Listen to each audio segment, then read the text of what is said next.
University's presidential search. While in executive session, no motions were made nor votes taken. Are there any comments from the committee? May I have a motion and second to come back into regular session? So moved. Moved by Ms. Donahoe, seconded by Mr. Robinson.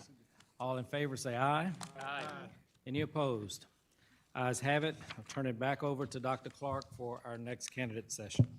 Thank you, President Gallo. Request from the audience, not a question from the audience, but a request was that we turn on our mics when we're speaking. So committee members, when you do pose questions or you do ask anything of candidates, that we all speak loudly. So if you can't hear in the back, let us know and we'll do our best to speak up. So thank you for that. And again, we are compelled to follow a script from the standpoint of adhering to all rules and regulations of board meetings. So those of you who have sat through this twice, third time's the charm. So here we go. Good afternoon. The Grambling State University Presidential Search Committee certainly welcomes you and appreciates your attendance and participation in today's conversations. My name is Jimmy Clark, and I serve as the chair of the University of Louisiana System Board of Supervisors. As we begin today, let me remind you that anyone who wishes to make a public comment about an agenda item must complete a testimony/information card and hand it to a UL System staff member seated at the front. Comments from participants will be limited to 2 minutes. And then as a courtesy, everybody's complied with this so far. Please check your cell phones and have them turned off. At this time, I'd like to ask Dr. Cawley to call the roll to reconvene. Yes, sir. President Rick Gallo. Here. Mr. David Aubrey. Here. Mr. James Bradford. Here. Mr. Alvin Bradley. Here. Mr. Barry Busada. Here. Dr. Jimmy Clark. Here? Mr. Steve Davison. Here. Ms. Lola Donahoe. Present. Mr. Wilbert. Coach Ellis. Here. Ms. Alexa Johnson. Here. Mr. Al Perkins. Here. Miss Elizabeth Pierre. Here. Dr. Frederick Pinkney. Here. Dr. Gary Poe. Here.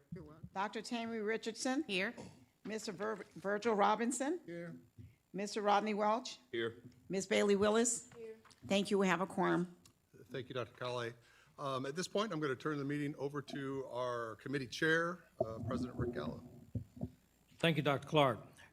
Earlier today, we began the process of conducting public interviews with our 6 semifinalists for the position of president of Grambling State University.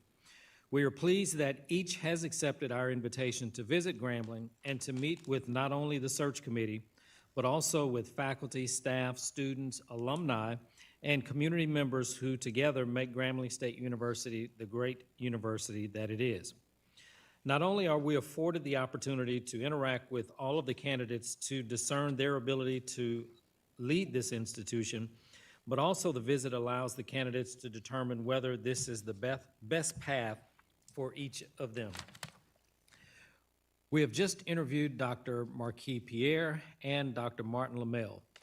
The search committee will interview Dr. Gregory Ford shortly, and the remaining semifinalists will be interviewed on tomorrow. Does any member of the committee have any questions?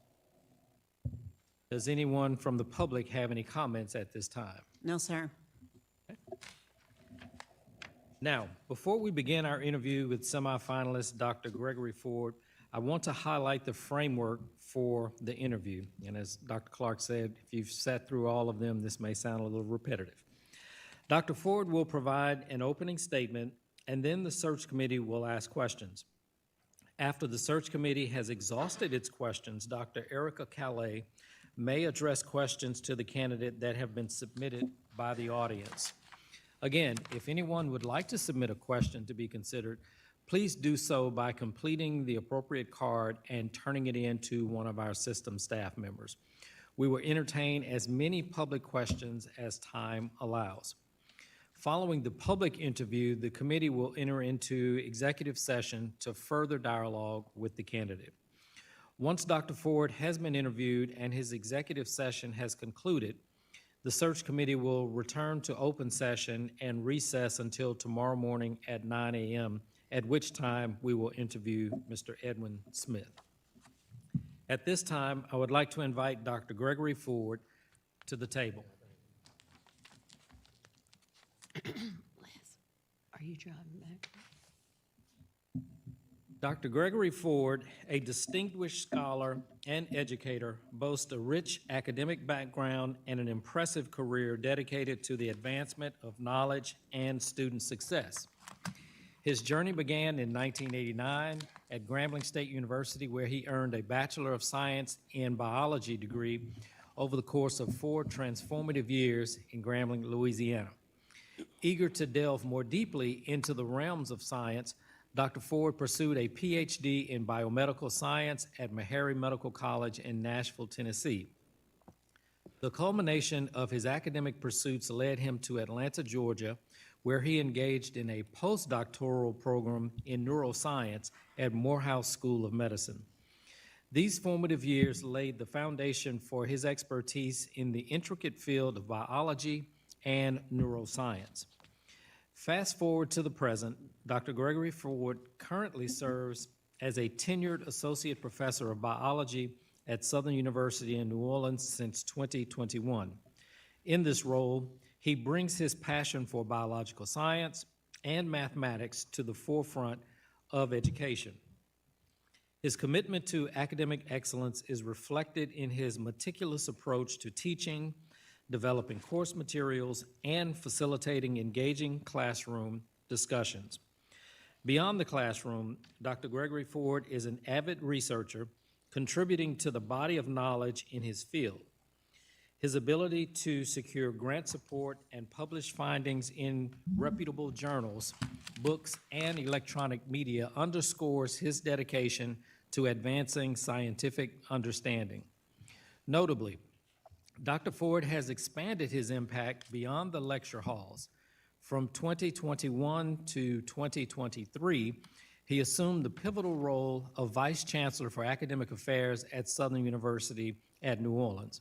In this capacity, he oversaw 3 colleges: the School of Social Work, the Office of Graduate Studies, the University College, the Department of Online Learning, the Registrar's Office, the Leonard S. Washington Memorial Library, and the Southern University at New Orleans Museum of Art. During his tenure as Vice Chancellor, Dr. Gregory Ford implemented transformative initiatives to enhance student success. Thank you, Dr. Ford, for joining us today. Would you please take a few moments to introduce yourself and your wife and provide the committee with an opening statement? Thank you for that introduction. Good afternoon. My name is Gregory Ford. I'm a native of Grambling.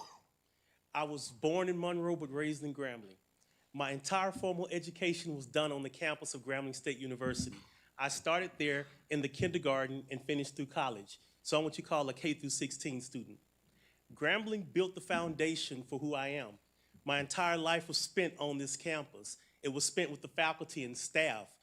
When I finished high school, the next step was obviously to go to college and to go to Grambling. The other foundation for my life is my family. My family is from the region. My family's from Monroe.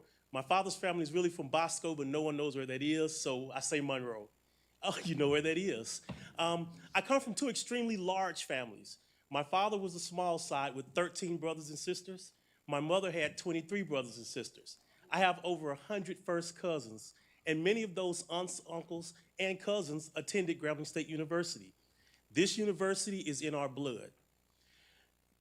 After Grambling, I went on to Meharry Medical College, pursued my PhD in biomedical science, and after that, I spent time in the classroom at Morehouse, and then you heard the rest of the credentials, but it led to me to where I am today.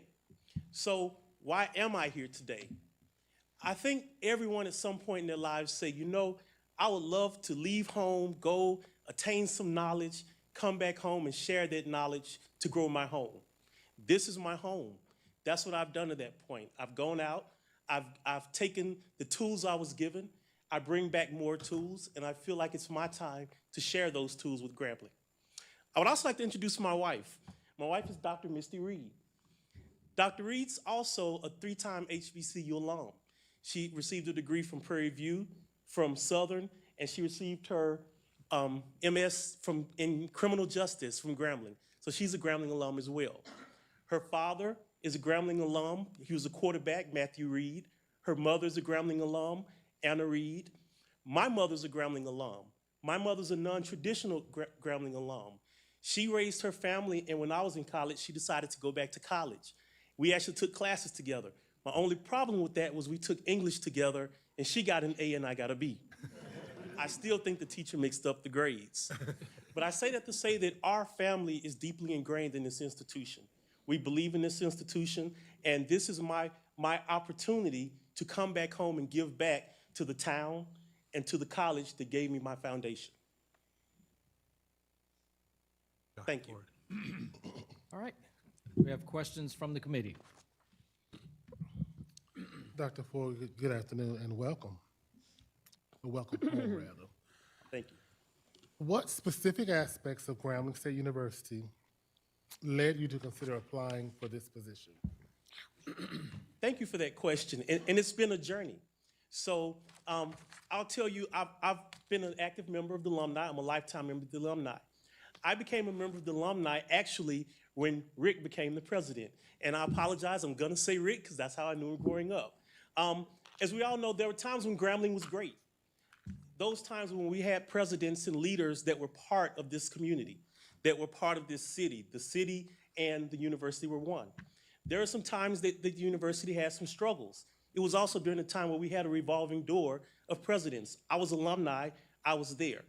When Rick took the helm, I was confident that the university was gonna survive. I paid my lifetime membership dues. I've been an active member of the alumni chapter in Atlanta when I was living there, and now I'm a member of the New Orleans chapter. And so as I've watched the state change, I've watched Grambling grow. Grambling is back on its footing. We're in a good, solid financial space. He improved our CFI. Enrollment went a time when universities were struggling. Grambling was able to keep its enrollment up. Grambling now has a solid foundation.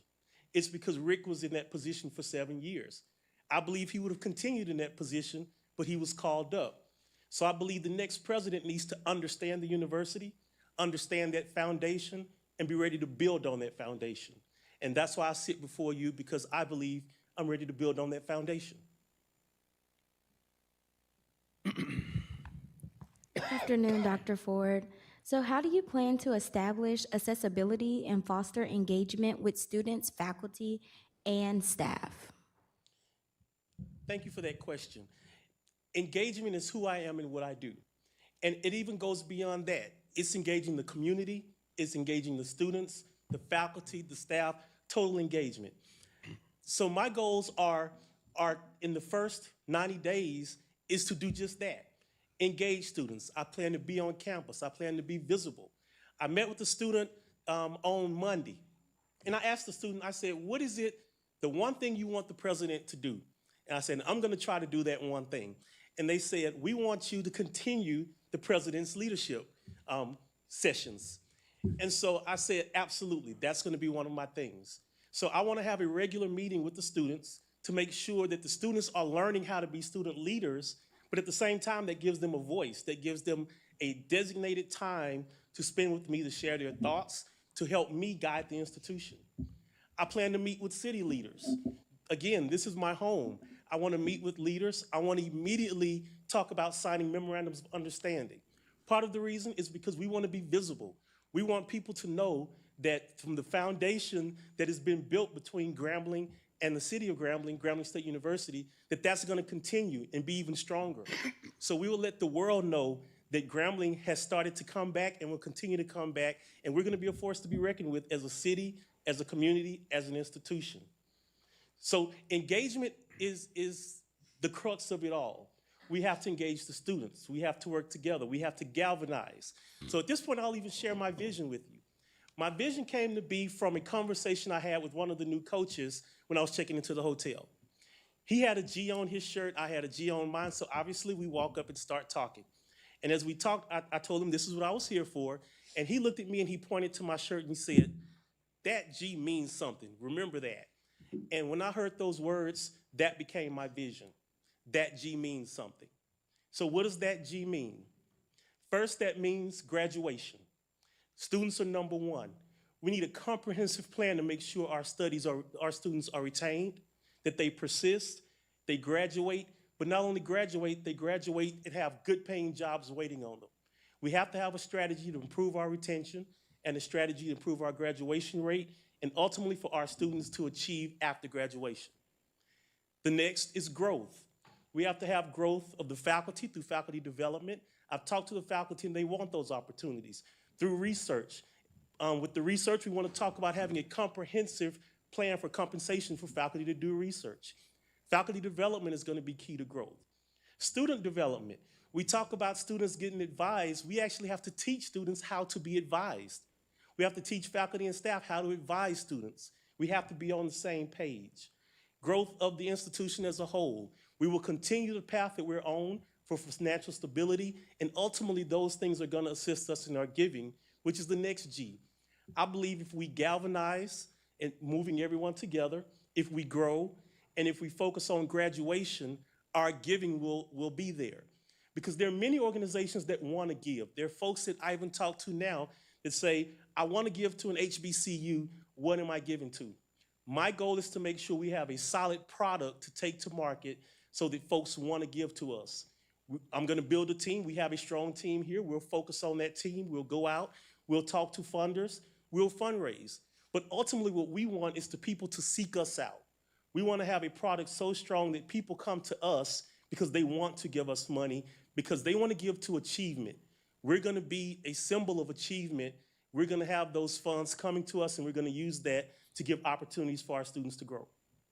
And so those are the 4 G's of my vision. Well, you just kind of like took a teeth out of my question. Welcome home. Thank you. So it's obvious you think that as a leader you have to construct a vision because you have one, Yes. right? And when you become our next president, I'm being optimistic here, okay? When are you going to construct that vision? It's obvious you're going to do it before you sit here. But how will you construct that vision? Who will you include in that construction of the vision? I'm a thorough believer in shared governance. Not just the word, but the meaning of shared governance. This is all of our institution. If I go out and give orders and say, I have the master plan, do the master plan will fail. So we must first evaluate and assess to see where we are. We must then share information. Information is the key, information and communication. All stakeholders will have access to the information and training. I'm a lifelong teacher. So when I do training, I teach. I teach my administration. I teach my deans. I will be teaching my students since the students want that. I believe in making sure folks understand the information we're sharing. Once everyone has the information and understands the information, then we will seek feedback from all the stakeholders. Everyone has to be part of this to move forward. And again, for this, I'm talking about the institution and the city and the state. We're pivotal to this part of the state. If there was no Grambling, it would negatively impact the entire region. So we have to be strong for the region, and for that, we have to work together. Okay, thank you. You actually asked and answered my second question, so. Dr. Ford, good afternoon. Good afternoon. I have a two-part question. Okay. How do you find the responsibilities of the president in this position? And the second question is, can you share specific skills and experiences that highlight your potential for success in fulfilling these responsibilities? Thank you for that question. So first, I want to give you an example of something that I've done, which I'm going to circle back to over and over again to 4 words: retention, persistence, graduation, career. So when I got to my current institution, the institution had the lowest retention in the state. When I took the helm, the students were already on campus, so there was no recruiting new students. It was working with the students we have. What I did is the things I just talked to you about. I pulled the retention team that was in place, I redefined retention, and I trained them on what advising was. We talked to the students and worked with the students in their orientation classes to make sure they understood. For the faculty, what I did was I asked them to do one simple thing. I said, faculty, will each of you put an assignment in your course the first week of school. Most retention plans will teach you, and even if you look at the website, it's best practices. 4 weeks after school, you do an early alert, and once you get the early alert, you contact the students. Well, I can tell you 4 weeks is too late. When the student fails their first exam, there's a large majority that will never return. So I said, for this first assignment, it's ask them, why are you taking this class? What do you want to learn from the class? Why did you choose Grambling? The reason was to make sure students were engaged. What we found that students that did not log on in the first week, many had issues with their logins and gave up. We had non-traditional students that didn't have time to call during the day, so if they couldn't log in at night, there was no support. We contacted the students, we would get them online, get them started in their courses. Faculty knew the students that were engaging. All this occurred before the first exam ever happened. Because of this, more students were engaged in their classrooms. As a result, we had an increase of 19% in retention.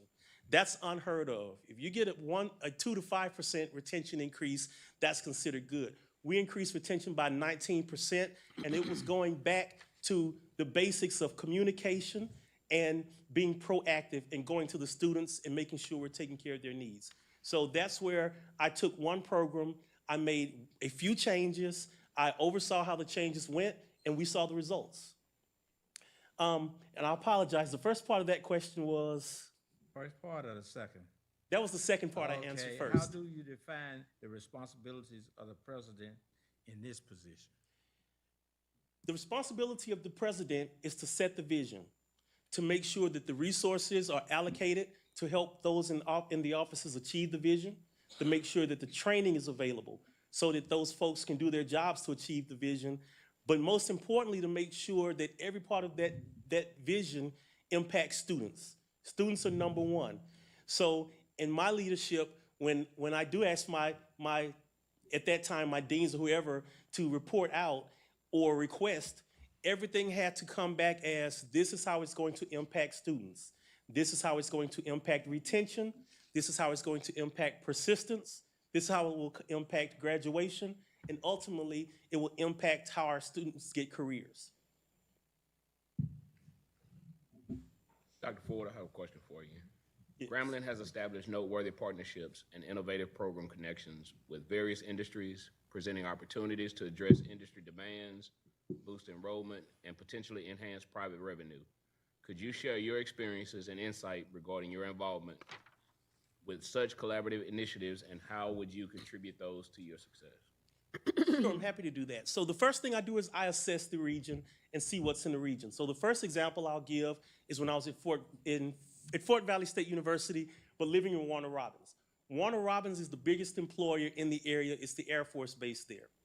I built a relationship with a graduate that was working on the base that then connected us with the cybersecurity firm that worked on the base. We brought them to campus. I actually developed a friendship with the individual, and he said, I want to help your students. So the first thing I did is I went, found students, got resumes. We worked with them, got their resumes tightened up, and sent them to him. He sent them to their national office. We sent them 4 students. He wanted 1. He hired all 4.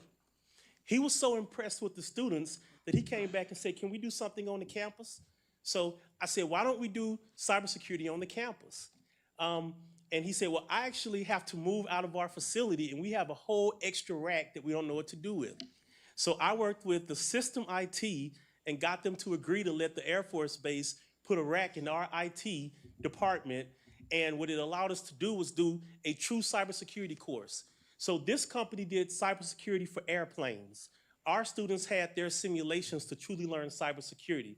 So with this, they gave us a $2 million in-kind gift of the equipment that they gave to Fort Valley, and students today continue to use that to learn cybersecurity.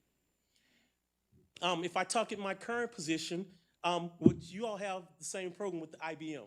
So IBM is a partner with HBCUs where they've given tons of resources for students to receive certifications. And as we know, especially in that field, certifications are big.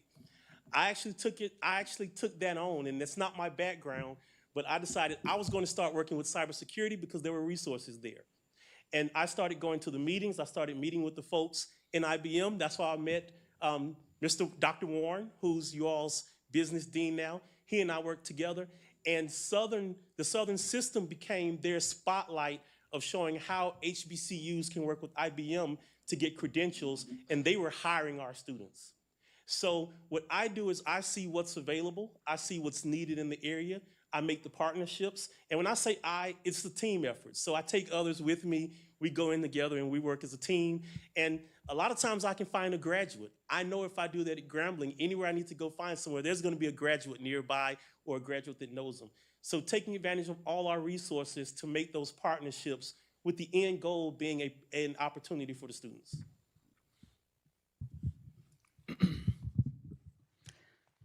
Dr. Ford, and reading your cover letter and your introductory letter, and I stated previously before you that a Grambling alum is approached by me different because you are a product of Grambling. And in your letter, you said, Grambling State University has poured into me, provided the foundation for my achievements. I believe it is now my time to reciprocate by pouring back into GSU the knowledge, experience, and understanding gained throughout my journey. Now, I noticed you graduated in 1993, but you boasted about being a life member, and it took you from 1993 to 2016, which is some 23 years later, you decided to become a life member. And you stated that Grambling is in my blood, my family's blood. Well, and that Grambling poured into me. If I look on the books, will I find where you've been pouring back into Grambling financially? I will? So Thank I you. respect that question, and I have an answer, and I won't go deep into details. No, but- that answer but- just requires a yes or no. Huh? Just yes or no, that's all it requires. You won't see it prior to when I became a life member, no. Okay, thank you. All right. I'm gonna go look, I'm gonna, Yeah. I'm sure you're familiar with the widespread budget challenges in higher education. I am. It's imperative for the next president to possess a comprehensive understanding and adeptness in managing budgets, prioritizing expenses, and exploring new revenue streams. Can you share insight into your experience in navigating and addressing these financial aspects? Yes, so I've done it on several levels. So there's several ways that we can address finance. One is through fundraising. So I worked with, at SUNO, I worked with our sociology department, our social work department. There were donors, there were graduates that wanted to donate, but that's where I came up with my thing of we have to have a product. They didn't know what they wanted to donate to. I started working with our dean who had a personal relationship, so this is where the teamwork comes in. The dean would say, how do I ask for money? So I would tell her, how much money do you think they'll give? This is what you need to ask. This is how you ask. I walked her through the steps, and by the end, we received a $400,000 donation from one donor and a $100,000 donation for another. Sometimes we just don't know how to ask. And so she had the connection, I didn't. I knew how to do the ask. I taught her how to do the ask, and we were able to get those funds secured. And we used those funds for a grief trauma center, which was very necessary in New Orleans at the time because post-COVID, trauma was way out of control in New Orleans, and it was before that. And so now SUNO has a resource for the community as well as a training site for our students to work with folks that need mental health counseling. Writing grants is another way. I've written a lot of grants, and one of the grants I wrote, you all have. So I wrote a grant for broadband because New Orleans has some of the worst broadband in the nation. I wrote the grant, I partnered with the funding agency and got the single largest grant that SUNO's ever gotten, $3 million. But what did that $3 million mean?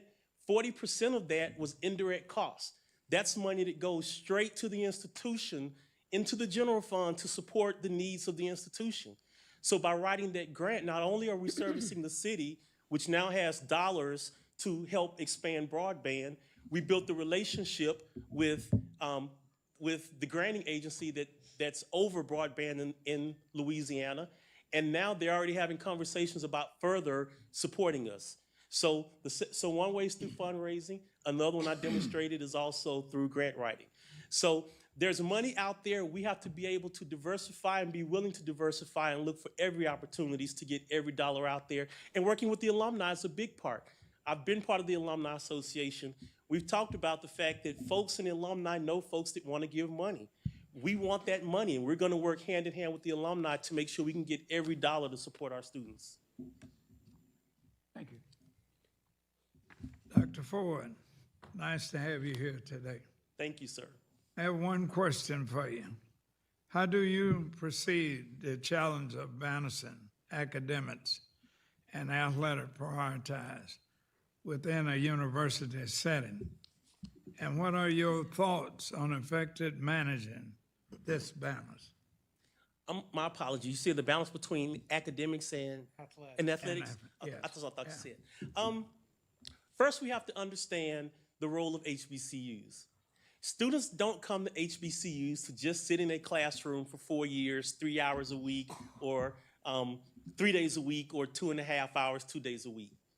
Part of coming to HBCU is for a total experience. What is that total experience? Part of it is athletics. I've been at institutions that don't have the athletics, and you see the difference in the culture, you see the difference in the enrollment. Athletics is a big part of why students come to these institutions. But not just athletics, I want to expand to organizations. I think this institution has to be student organization friendly. What does that mean? Our students are our ambassadors. They are our marketers. They are our social media. Our students do have to leave the campus and do have to miss class to help the bigger picture. We cannot penalize the athletes for being student athletes. The same as we cannot penalize our royal court. We can't penalize our organizations that sponsor students going away. Our students leaving the campuses learn outside of the classroom, but beyond that, they promote the institution. So there has to be an understanding that there's a give and take between athletics and academics. We can't have one without the other here. They go hand in hand. It's the culture of Grambling. I was looking on Facebook, and one of our alum did a recruitment fair. And when you look at the table, what's on the fair? This side of the table had Coach Eddie Robb, one of 2 coaches, 400 wins. It had the Tiger here. It did talk about academics. All of those things, this big thing is what draws students to the table. So we have to use organization and athletics to get the students. Academics has to keep the students, retain the students. The students must persist. They must graduate in 4 years and then get gainful employment. So we have to balance first athletics understanding the need of academics, academics understanding the need of athletics, and we have to work together. So on the academic side, there are times where we may have to look at schedules and say we may need to schedule based on some of the needs of the student schedules as opposed to some of the ways we've been scheduling. That's not breaking an NCAA violation, which I've heard of faculty say before. That's not catering to athletes. That's catering to students. That's what we do. Because when we tell a student, no, I cannot offer you this class, even though this is the only time to take it, you've told that student, I'm not going to allow you to graduate in 4 years. So we have to all understand each other. We have to have athletics. We have to have academics. And I'm going to put the third piece in the Venn diagram. We have to have the city as a partner in all of this.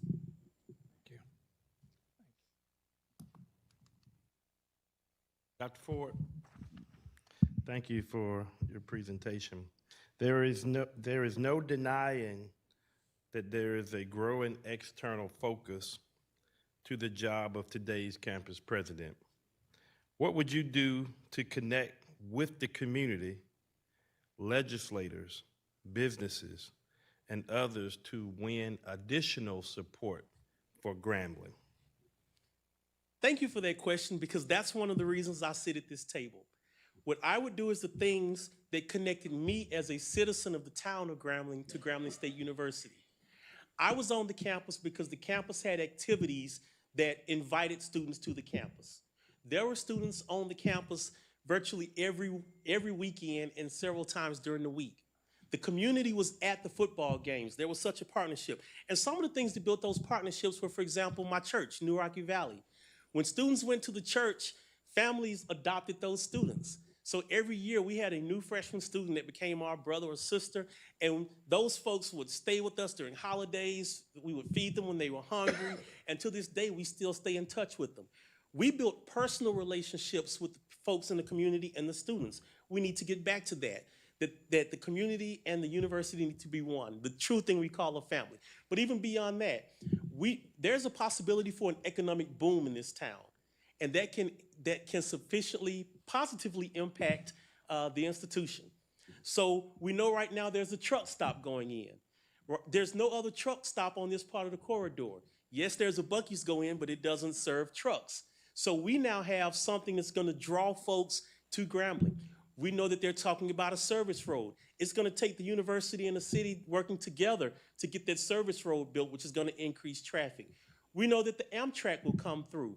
So we would talk about having Grambling on every stop. We would take the McDonald's philosophy. McDonald's doesn't have to tell you to come to McDonald's. Everywhere you go, there's an M somewhere, and folks say, I'm going to McDonald's.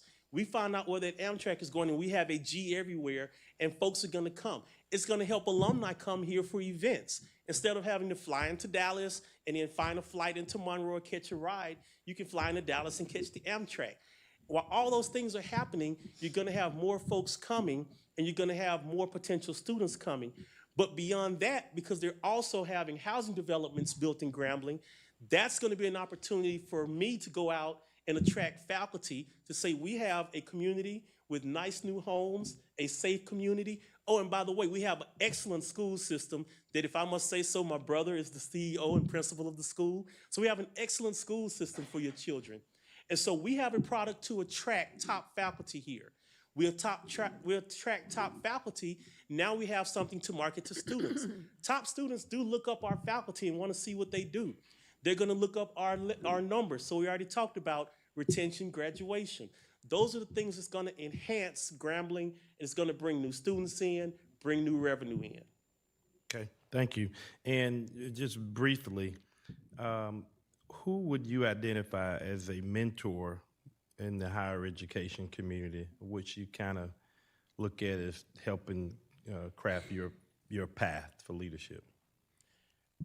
So one was a former president in the Georgia system. He actually brought me to Georgia Highland College and promoted me to a dean and made me a dean. So I went from being an assistant professor to being an associate professor dean because it was a 2-year college. And when I met him, we just immediately connected. And he said, and what he told me is because he saw the potential in me. So he started a leadership institute. He took me and 4 other folks once a week at 7 o'clock in the morning. We met in his office and we just talked.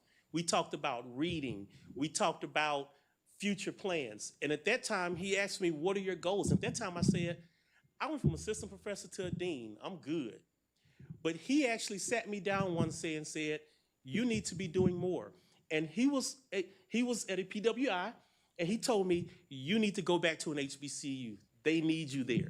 So he called the president of Fort Valley, who was looking for a dean, and he made that connection because he said, they need you back in an HBCU. And so I went back and I worked there, and it was then I decided I did need to do more. And my goal then became to move back here and to get back into the region and hopefully someday get back to Grambling. My initial thought was I would get back to the region, come here and work for President Gallo and do a great job for him, but then this opportunity came, and so I felt like I would not be happy with myself if I didn't at least give the opportunity for me to serve Grambling in this capacity. Thank you. Thank you. Dr. Ford. Here representing the alumni as the National Alumni President. We know alumni are important. We know also that the state allocations used to be about 70% from the state and 30% others, and it's now reversed, right? 30% and 70%. And so my question to you is, how would you strategically engage the alumni and really being transparent with us, right? Because a lot of times they reach out to us when you need money. It's not just about finances, right? And so how would you strategically reach out to the alumni, engage us? Thank you for that, and I'm going to go back to the thing I said at the very beginning. We're going to improve our retention, we're going to improve our graduation rate, and we're going to improve our careers by going to the alumni. Because the alumni also want a product that they can take back to their companies, to their friends that are hiring, to give opportunities to our students.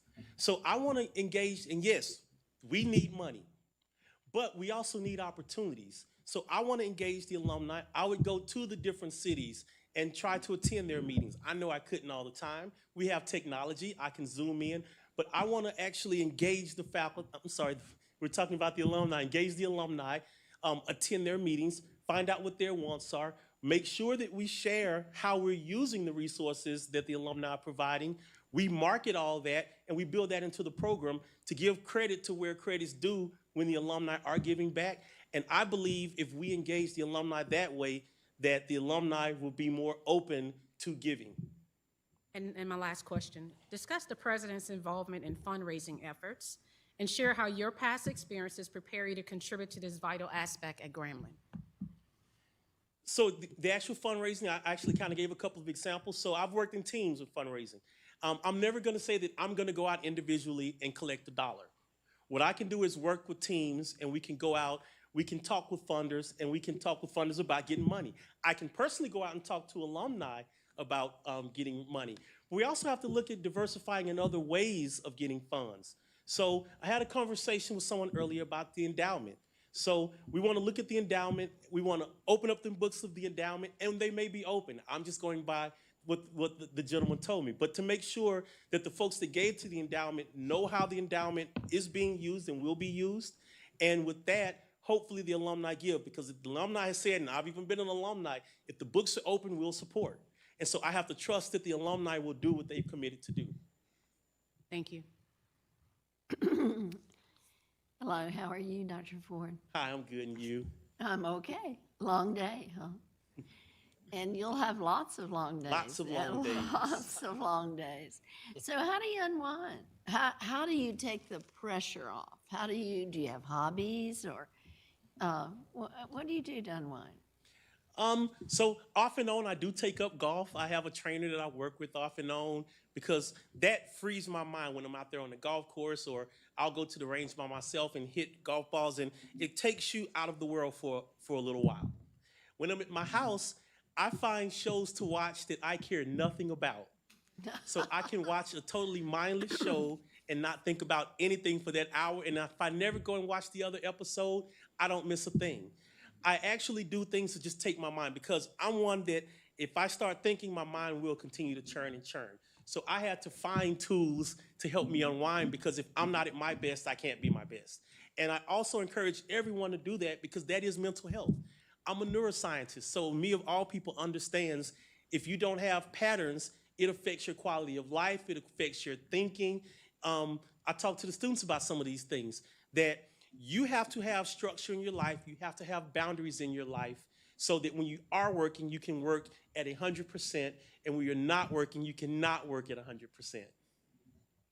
Thank you. That's it, Dr. All right, any questions? Any other questions from the committee? All right, Dr. Calais, do we have any questions from the audience? Yes, sir. President Gallo, we have 7 questions. Just a reminder to the audience members, if you're interested in me asking a question to Dr. Ford on your behalf, please fill out one of these yellow cards in the back of the room and hand it to one of the staff members. Thank you. And we will ask as many questions as time allows. So welcome, Dr. Ford, and good to meet you in person. You too. Thank you. Our first question is from Professor Terrence Bradford, and his question is, and he's a faculty member here, what is your plan for addressing the understaffed academic departments? It's right-sizing the institution. So first, and I'm going to kind of explain a little bit with Dr. Richardson. I wanted to say Tammy, what Dr. Richardson said. So first, everyone needs to understand how we're funded. You may have gone through this exercise, but just a brief version. So we determine what our enrollment projections are going to be. The state gives us funding based on that enrollment. So number one, we have to have a realistic enrollment goal. And if we want to grow, we have to commit to doing what we need to do to get that enrollment number up. The state then allocates, part of it, as you mentioned, is state allocation, which used to be huge, that if you're a school, you get this much money if you're this type of school. Then it was based on performance standards. The state's shifting that.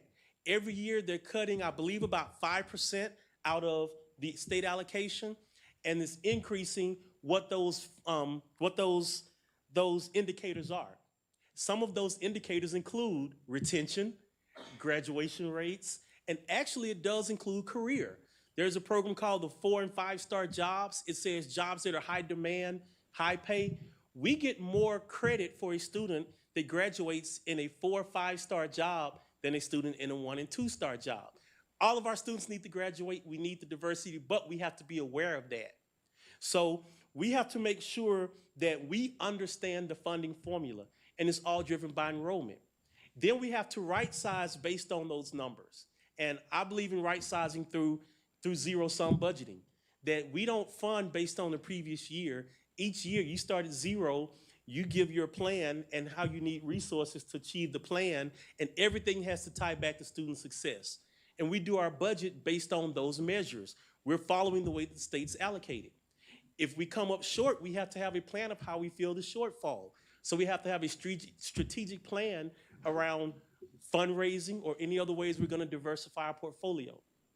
And so to answer that question, we have to first sit down and say who we are, who we want to be.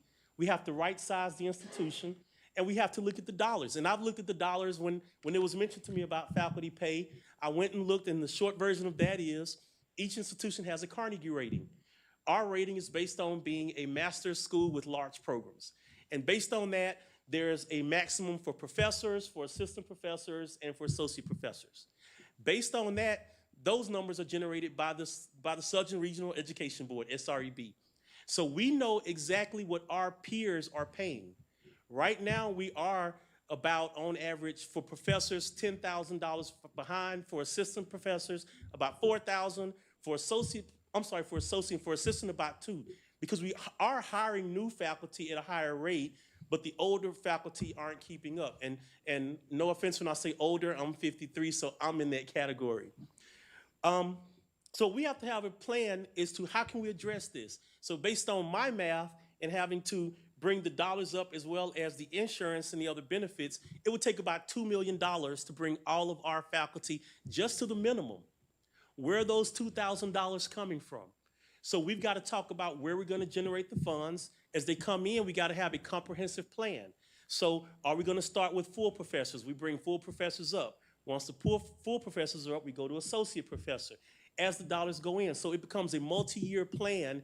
Everybody knows the plan. Everybody knows what it takes to get to the plan.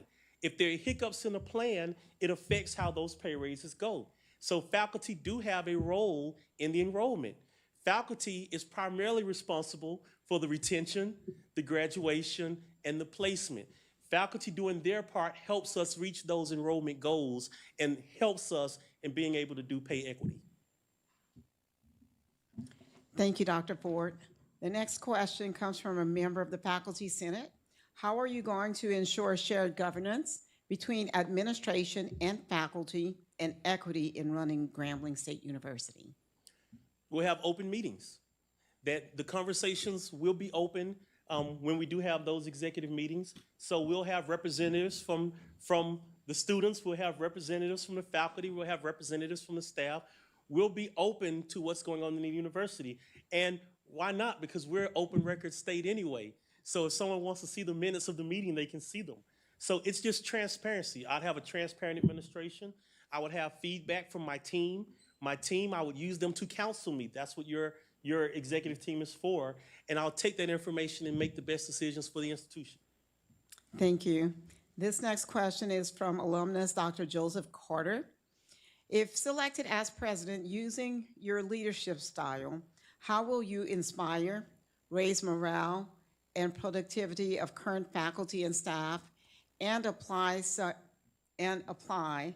the same workable procedures to staff current and future vacancies with the goal of one united Grambling? That's a lot to that question, so let me break it down a little. So first, I will be the example when it comes to culture because I was raised in this culture. Today when we were driving around and they were having the Tuesday party over there, it took everything in me not to jump out and start dancing with them. I think she started. But I'm gonna be part of the culture. I'm gonna be at the activities. I'm gonna be at the events. I'm gonna be at the games. I do that where I am now. So I'm going to, number one, be the model for what it is to be culture and to be part of the student life. Number two, I'm going to do faculty development and training. That's one of the biggest morale builders. Pay doesn't build morale. Morale is built when giving opportunities. You give opportunities through training. And so I'm a firm believer in training. I'm a teacher. I like to do training myself, but providing training opportunities. And some of them are using our own folks. I don't think we have to go out and find an expert. We have experts in-house. So we use our experts in-house to help our other faculty and other staff and our students learn what they know. We have accountants that can help with tax season. If you're interested in sports betting, that's legal. But you can talk to the folks in athletics that understand statistics and can tell you why players do well and why they predict players can do well. But just an example of, we have resources here on this campus that I think are underutilized. For a more serious example, though, is all the time I'm sure you see on the news where they're talking to experts. All the experts are not at LSU. We need to take an inventory of our expertise for our faculty and staff, and we need to become one of the contact places that the TV stations and the radio stations, even in the blogs, reach out to get information. So we let them show their expertise. Again, that's building morale. And not just faculty and staff, that's building morale. So it's making sure everyone has a place in the institution. It's getting to know everybody and knowing where their place is. One thing a new president does is gives an opportunity for you to reinvent yourself. So you get an opportunity to see the new president, let them know where you want to go, and get the opportunity to try to get there. And so that's what I would bring. I would want to bring the culture that I remember when I was at Grambling, and Grambling didn't kill it, COVID killed it in a lot of instances, and we can never go back to the pre-COVID cultures. It's time to work with our community to create the new Grambling culture built off of the old Grambling culture. Thank you. The next item is, again, from Dr. Joseph Carter, and it's a fill in the blank. If selected as president, based on your role and mission of this university and the vision of your presidency, at the end of your tenure, your lasting legacy will be that Grambling is better, stronger, and more relevant than I found her because I'm going to be here long enough to do it. I think when you look for your next president, you need to look for someone that wants to be here, to finish the mission. When we talk about improving graduation rates, it takes 6 years from your incoming class to see a change in the graduation rate. That means you have to be here at least 6 to 7 years to do that. You want someone that's invested in the institution. I'm not here to check a box. I'm not here as a stepping stone of somewhere else. I'm here to build up this institution, to build up this community, and at the end of my tenure, they'll say not only is this city and this university great, but that Dr. Ford, at the end of his career, was a teacher and taught the next generations of leaders for this institution and others. Great, thank you. The next two questions are from alumnus Lonnie Smith. The first is, financial stability is essential for an institution. What role does a functional endowment play in overcoming this ever-growing challenge? Well, the endowment does several things. Number one, it's important to show that you have resources for your accreditation. And accreditation is important because that determines if your students are financial aid eligible. It's going to determine if students are going to attend your institution. So endowment helps the institution on that to make sure the doors are open. Endowments can also provide resources for gaps. With a sizable endowment, just off of the interest, you can do things like shore up infrastructure, which we have a lot of here, other things. But at the end of the day, it can also provide scholarships. It can provide gap scholarships for students. We have a number of students that get to the very end and run out of aid or have bills they weren't aware of. It allows us to have those flexible resources to do that. So it's important to have an endowment. It's important to have a strong endowment for the survival of your institution. Perfect, thank you. Another question from Mr. Smith. Rick Gallo served as president for 7 years, 5 months, and 5 days.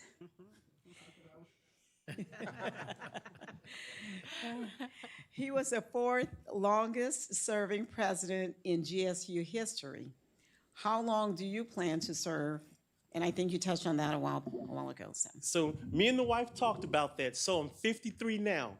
If I did 10 years as the president, I'd be 63. In those last 2 years, I'd want to train the next president. So I would give you 12 years. Thank you so much. This final question comes from Dr. Obadiah Simmons. How do you envision maintaining an open line of communication with state legislators and congressional offices, irrespective of political affiliation?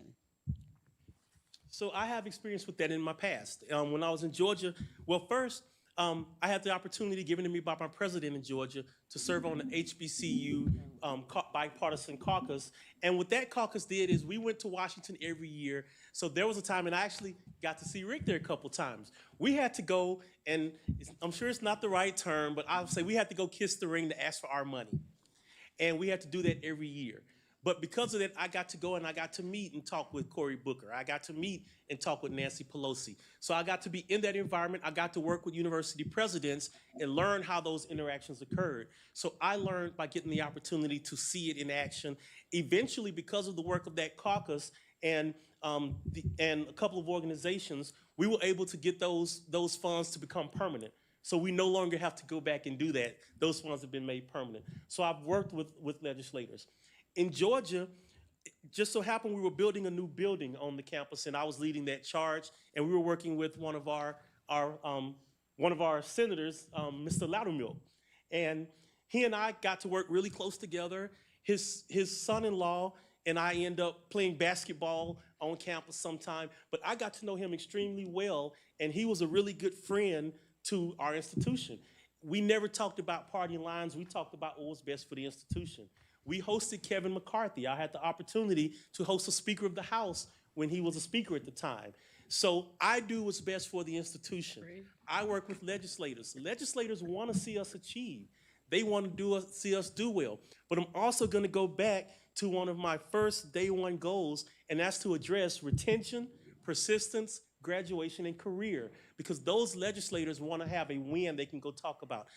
So our legislators here want to be able to say, Grambling is achieving, and I help support that dream by getting them resources. And now we're headed toward that goal of the state that 60% of all adults have a degree of certification, and we become part of that movement. None of that requires any conversation around partisanship. It's about what's best for the institution, and we and the lawmakers are individuals at the end of the day that want to do good for the state. Great. Thank you so much, Dr. Ford. President Gallo, that concludes the audience question portion of the interview. Okay. Thank you, Dr. Calais. At this time, I would ask that the committee meet in executive session pursuant to Louisiana Revised Statute 42:17 to discuss the personnel matters in association with this presidential search. While in executive session, the committee may meet with its staff, legal counsel, or other persons it deems necessary. No motions nor other action may be taken while in executive session. Our system counsel, Mr. Brandon DeQueer, is here, managing partner of DeQueer, Clark, and Adams. Is there anything else you would want to add to that, Mr. DeQueer?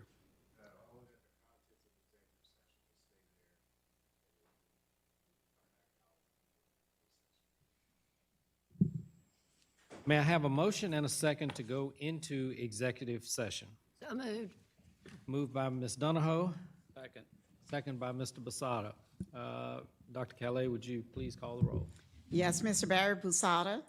Yes. Dr. Jimmy Clark. Yes. Mr. Steve Davison. Ms. Lola Donahoe. Ms. Elizabeth Pierre. Yes. Mr. Al Perkins. Yes. Dr. Gary Poe. Yes. Mr. Virgil Robinson. Ms. Bailey Willis. Thank you. It is unanimous. Thank you, Dr. Calais. The committee will now meet in room 168. Personal point of privilege. Since this is our last time where folks are going to be here for an extensive time this afternoon, I wanted to personally thank all those who have really contributed to making this a very productive day. those in the back on the audio, filming, all the faculty, staff, students in particular who have been so kind to us as we come in and out of buildings and helping us, really have been treated nicely. So thank you all.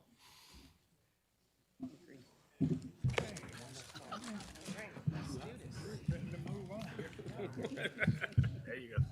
We'll give you a head start. Yeah, we're gonna move to our other.